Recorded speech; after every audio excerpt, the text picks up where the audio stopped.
It's J. Michael, Indianapolis Star. Victor, you had a surprisingly, looked like a surprising clean look to tie it at 95. Kind of what did you see in that situation, and were you really shocked yourself to be that wide open?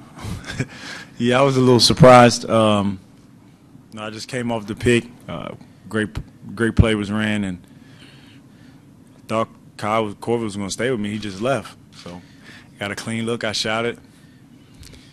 And, yeah, I just missed. Literally, I just missed. If I had that look again, I'd take it every time.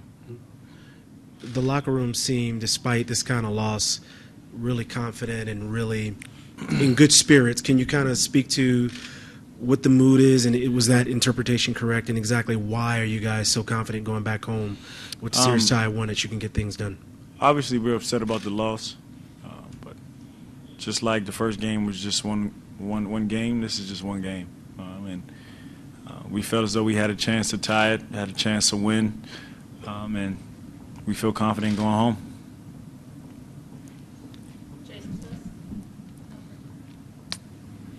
Jason Spells, WTHR Indianapolis. Vic, what does it say about this locker room? You all could take that kind of punch from LeBron James and still make this a game late. We've been dealing with adversity all year. Since the day I got here. At the end of the day, we're just going to give it all we got every game. And we're just going to go out there and control what we can control. We're looking forward to Friday night. It's going to be another battle, but we're going to be ready for it. Victor, Ray Jasky from ESPN 990. Curious about the two early fouls taking you out of the game. You only get 28 minutes. Obviously, that's a difference in the game. How important is it, and how can you avoid committing fouls early with you got a freight train like LeBron coming? And he's probably going to try to repeat that effort. What do you got to do differently Friday to make sure you don't pick up unnecessary fouls early? Just be a little smarter. Can't control what they feel is a foul. So just be a little smarter and just kind of make the right play defensively. So I'll be ready for it, Game 3.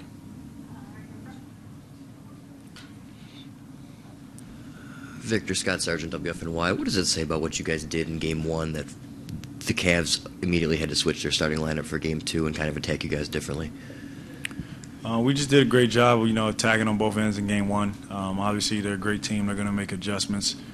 They made their adjustments, and they came out with the first punch. We withstood the first punch, and gave ourselves a chance to win the game, tie the game, and unfortunately, we came up short. But we're still confident going into Game 3. Is it a matter of trying to counter this for Game 3 then, or do you guys feel you're right there? We got to watch the film, learn from it, just like any other game, and take the things that we need to take and change them, make the changes we need to make, but get ready for Game 3. Victor, Eli Mooney, maybe Radio. As a team defensively, did you recognize anything differently the Cavs were running defensively that maybe got in the way tonight? Running defensively? Or you mean like what they were doing? Yeah, what they were doing defensively compared to Game 1 to now. Just in general? Or? Yeah, just in general. As a team defense, yeah. They were into the ball. They were definitely a little more aggressive. But we expected that, and it's going to be like that in Game 3. So we'll definitely be ready for it. Charlie Clifford, Wish TV. Vic, was tonight more about what LeBron did or what you guys weren't able to do ultimately? I think it's a little bit of everything in a basketball game. Obviously, he came out and he played great. He set the tone for his team. I think we also gave ourselves a chance to win, and we just came up short. So there's some things in the games that we could have corrected. We could have done a little better, especially in that first quarter.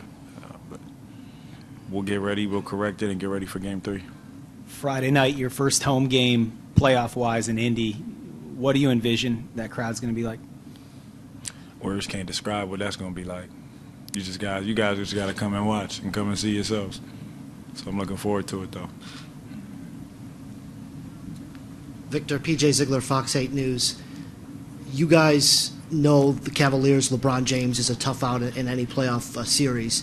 Going back home now, tied at 1, do you feel the advantage now sits with the Indiana Pacers? is there really an advantage in a series? You just got to take it one game at a time, honestly. And anything is possible. Anything can happen in a series. That's why it's a 7-game series for a reason. So I don't think there's any clear-cut advantage. We just got to take care of business. Take it one game at a time and go out there and execute on both ends of the floor and play the way we've been playing all year. J. Michael again from Indy Star, Vic. Miles Turner ended the season not very well. You said you were confident he's going to turn it around.